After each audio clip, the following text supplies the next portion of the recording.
Okay, and you see there, we pray and more people are coming. It works every time.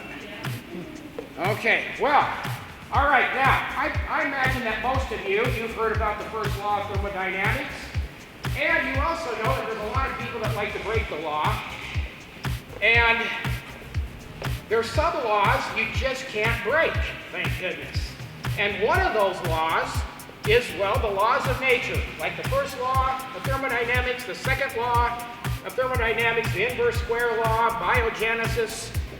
There's a lot of laws that you just can't break. But you know what? There's some physicists out there that are trying to break the first law of thermodynamics. And one of the reasons is because they think that if they can break that law, the first law of thermodynamics, that they can somehow then support the belief in biological evolution. And the first law, I think, is just the most amazing law of all of them. In fact, when I first started studying about creation science, when I heard of the first law that says nothing can be created or destroyed, I thought, well, that's the dumbest thing I ever heard. What do you mean, nothing can be created or destroyed? If I put a stick of dynamite in a Volkswagen Beetle, and every Volkswagen Beetle needs a stick of dynamite, it would blow up that Beetle, and it would be no more.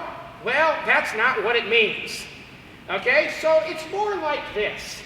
You know, you've been camping, and you throw a chunk of wood in the fire will burn up that wood. Well, let's just measure that wood.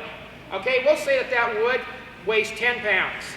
All right, so we burn up that wood, it burns up into soot and ash and smoke, and then you have ash at the bottom. Now, if we could take all that ash and all that soot, everything, and bring it all back together again, now it's changed form, but if we could bring it all back together again, it would still weigh 10 pounds.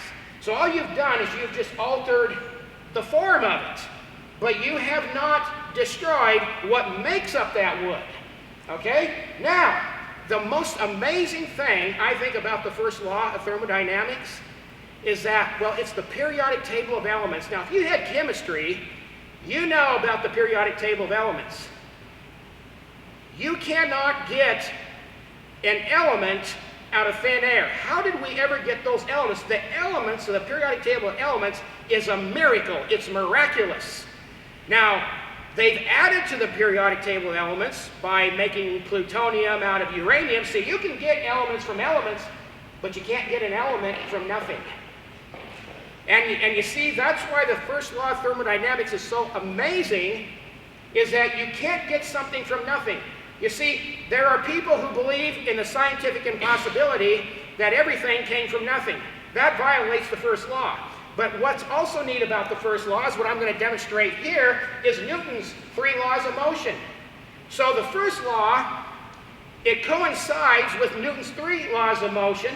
So like, you know, what's the first law? If I remember it right, is that an object that is at rest tends to stay at rest until a force is acted upon it.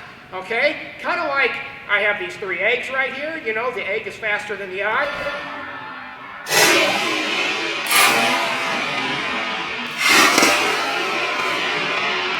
There. See that? All 3 eggs landed right in there. I've been worrying about that all night. Hoping I could get all 3 of those eggs in there and not out here because they're not hard-boiled.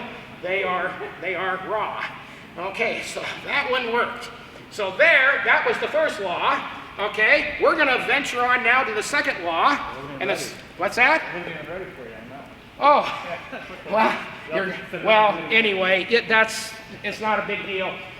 So now we're going to venture on to the second law, and the second law is force equals mass times acceleration. Boy, you can really sound smart when you say that.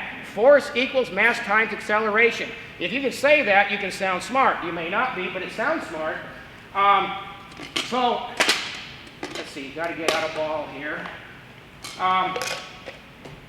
So in this demonstration, no matter how many magnets, okay, by the way, I got 3 magnets here. These are neodymium magnets, they're N50s. Those are the most powerful magnets in the world, right there. They are immensely strong. If you were to take these 2 magnets and try to put them together, and you don't have something in between them when you put them together, good luck at ever pulling them apart. And if you get your finger caught in there, well, I'm sorry, you might survive. Well, so with these 3 magnets, no matter how many magnets I put on there, I cannot speed up the ball that's going to knock over these cans. Okay? That's the first law once again. I can't get more energy than what I put into it. And it's like everything else. It's like information. Information is an awesome thing to think about, because if information is one of those things that you can't have without space. Now you think about that. Where did space come from? But in order to have information, you got to have space to put it. So you can't have information without space, and you can't have space without information. And you can't have any of it without energy, because energy has got to create information, but yet energy can be hard on information, but yet you got to have energy to make information. Okay? So all of it has to be there all at once. Nothing can evolve from something else.